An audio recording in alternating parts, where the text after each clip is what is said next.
جو نان مسلم غیر مسلم مورخین ہیں انہوں نے بھی اپنی کتابوں میں لکھا، میرے پاس حوالے موجود ہیں، ٹھیک ہے، کہ جب علی کی ولادت کا وقت آیا، علی کی ولادت کا وقت آیا تو علی کی ماں بنت اسد، علی کی ماں بنت اسد، بنت اسد کے معنی معلوم ہے؟ اسد کے معنی شیر، بنت اسد شیر کی بیٹی، ٹھیک ہے۔ جب علی کی ولادت کا وقت آیا تو علی کی ماں بنت اسد گھر سے نکل کے کعبے کی طرف گئی، ہے نا؟ بس یہ آخری جملہ ہے، میں مجبور ہوں، بس معذرت چاہتا ہوں، سخنائے گفتگو بہت ہے، میں تلخیص دے رہا ہوں بس، اور ایک جملہ میں چاہ رہا ہوں کہ وہ ہدیہ کری تو اترنے سے پہلے، ہے نا؟ اور وہ جملے کا اینڈ رزلٹ آپ سے نکلواؤں گا، بھائی بار بار سنا ہے نا، یہ تو آپ کو پتہ ہی ہے۔ جب ولادت کا وقت آیا تو علی کی ماں بنت اسد گھر سے نکل کے کہاں گئی؟ اچھا تو کعبے کی طرف کہاں آئی؟ خانہ کعبہ پہ کس جگہ پر آئی؟ کہاں آئی؟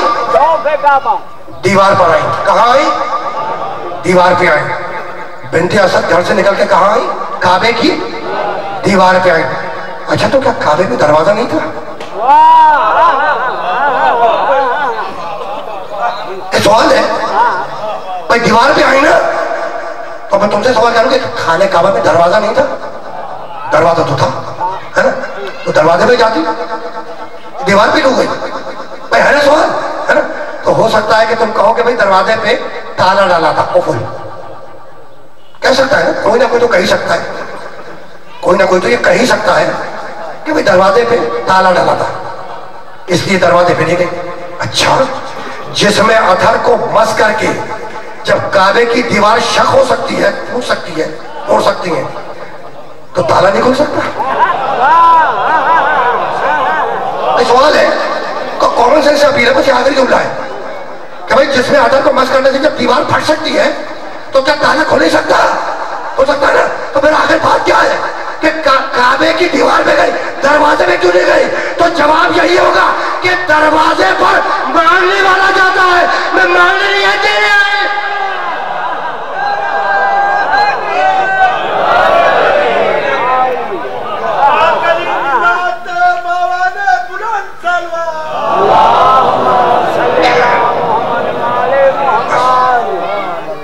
بس عزیزوں، گفتگو اس مرحلے پر اختتام پذیر ہو گئے۔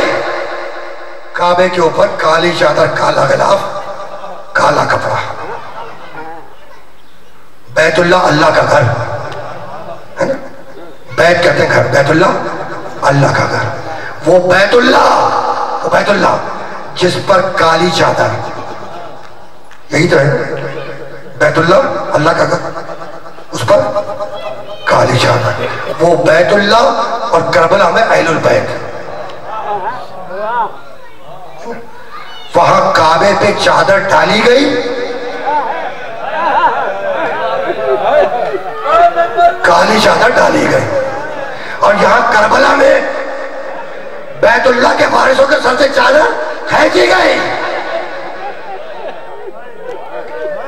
بس آ گئی نا بات آ گئی نا؟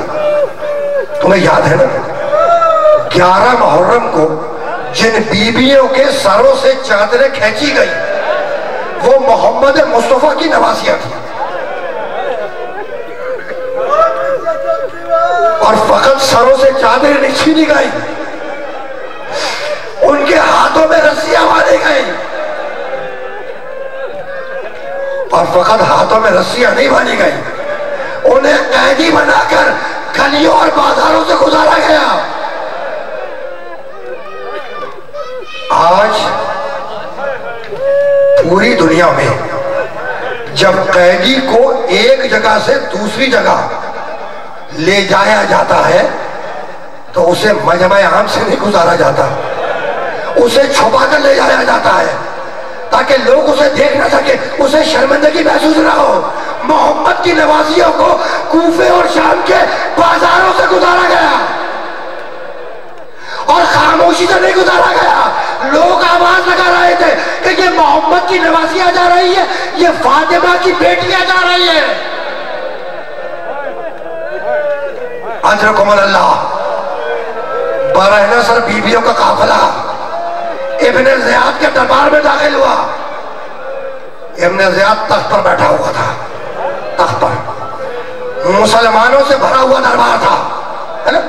اور اس دربار کے اندر میرے نبی کا بوڑھا صحابی حضرت عبداللہ ابن عفیف قندی رضی اللہ تعالی عنہ تشریف فرماتے، 80 برس کا بوڑھا ہے، نابینا ہے، میرے نبی کا ساتھی ہے، صحابی ہے، نابینا ہے، آنکھوں سے نظر نہیں آتا، بوڑھا صحابی، وہ دربار میں مجمع کے درمیان میں بیٹھا ہے۔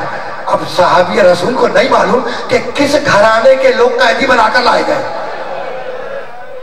نابینا ہے، آنکھوں سے نظر نہیں آتا، ہے نا؟ ابن زیاد تخت پر ہے، محمد کی نواسیاں لائے گئے اور تخت کے بائیں جانب الٹے ہاتھ کھبے ہاتھ پہ بیویوں کو لا کے کھڑا کر دیا گیا، اور تخت کی داہنے جانب لہیف الاغر جوان ہے جس کے گلے میں توق خاردار ہے، توق خاردار سمجھتے ہو؟ جس میں لوہے کی کیلیں نکلی ہوئی تھی، جب زندان سے رہائی ملی ہے نا تو لوہار بلوایا گیا، جب لوہار نے سید سجاد کے گلے کا توق کاٹا تو مقتل لکھتا ہے کہ گوشت گل چکا تھا، ہڈیاں نظر آ رہی تھی۔ اجرکم اللہ، اجرکم اللہ۔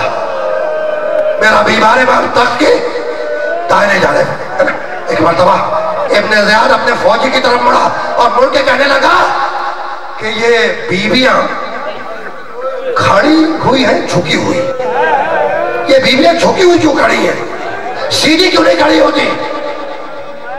جانتے ہو سپاہی نے کیا کہا؟ فوجی نے کہنے لگا امیر جن رسیوں میں ان بیویوں کے بازو اور شانے بنے ہیں اسی رسی میں ایک چھوٹی بچی کا گلا بھی تو بنا ہے، اگر یہ بیویاں سیدھی کھڑی ہو جائے تو اس بچی کا دل اڑ جائے گا۔ کہا رسیوں کو ڈھیلا کرو، انہیں بیٹھنے کی اجازت دو، بیویاں بیٹھ گئی۔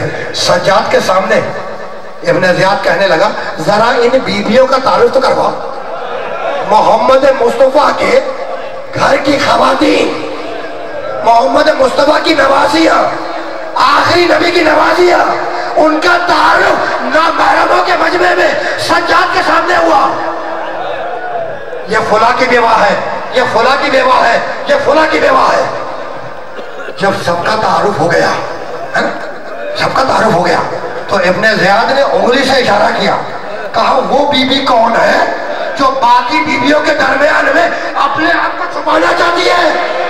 کہا کہ آہستہ بول، یہ علی کی بڑی بیٹی زینب ہے، کوفے میں خطبہ دے کے آ رہی ہے۔ کہا کہ نہیں، میں علی کی بیٹی سے کچھ باتیں کرنا چاہتا ہوں۔ ظالم تازیانے لے کے آگے بڑھے، زینب کیسے برداشت کرتی، ایک مرتبہ یا علی کہہ کے کھڑی ہوئی، آخری جملہ، اور پکار کے کہنے لگی ابن زیاد تو مجھ سے کیا بات کرنا چاہتا ہے؟ جیسے ہی بی بی زینب کی آواز نامحرموں کے مجمع میں گونجی، نبی کا بوڑھا صحابی گھبرا گیا اور گھبرا کے پوچھنے لگا کہ کیا علی زندہ ہو کے دربار میں آ گئے؟ کہا کہ نہیں صحابی رسول، علی زندہ کے ہو کے نہیں آئے۔ کہا میرے کانوں میں علی کی آواز آئی ہے، وہی لہجہ ہے، وہی تیور ہے، وہی انداز ہے، وہی جلال ہے۔ یہ علی نہیں بول رہے تھے تو کون بول رہا تھا؟ کہا صحابی رسول یہ علی نہیں ہے، یہ علی کی بڑی بیٹی زینب بول رہی تھی۔ بس یہ سن رہا تھا کہ نبی کا بوڑھا صحابی اٹھ کے کھڑا ہو گیا اور کہنے لگا دربار والوں بس اتنا بتلا دو کہ علی کی بیٹی دربار میں کیسے آ گئی۔ آخری جملہ، آخری جملہ یہ کہہ کر صحابی رسول نے ابن زیاد پہ لعنت کی کہ خدا تجھ پہ لعنت کرے، خدا تجھ پہ لعنت کرے۔ جانتے ہو ابن زیاد نے کیا کہا؟ کہا کہ عبداللہ ابن عفیف قندی رضی اللہ تعالیٰ عنہ آپ رسول کے صحابی ہیں تو میں آپ کی صحابیت کا احترام کر رہا ہوں۔ نبی کا صحابی چیخ مار کے رونے لگا اور کہنے لگا کہ میری صحابیت کا احترام کر رہا ہے اور محمد مصطفیٰ کی نوازیوں کو دربار میں بلا رہا ہے، خدا تجھ پہ لعنت ہو۔ جب دوسری مرتبہ کہا خدا تجھ پہ لعنت ہو، ابن زیاد کو غصہ آ گیا، سپاہی سے کہا آگے بڑھو اور صحابی رسول کی گردن کاٹ دو۔ فوجی تلواریں علم کر کے بلند کر کے چلے صحابی رسول کو قتل کرنے کے لیے. مقتل لکھتا ہے، آخری جملہ مقتل لکھتا ہے کہ اسی دربار کے اندر بنو کندا قبیلے کے بہت سے جوان موجود تھے. انہوں نے تلواریں کھینچی اور سامنے آ گئے اور کہنے لگے ابن زیاد یہ بوڑھا صحابی رسول لاوارث نہیں ہے، اگر کسی نے ہاتھ لگایا تو خون کی ندیاں بہا دیں گے. زینب نے سنا رقیہ کبھی رسول کا نعرہ، لوگ صحابی کی مدد کو آ گئے، نوازیوں کی مدد.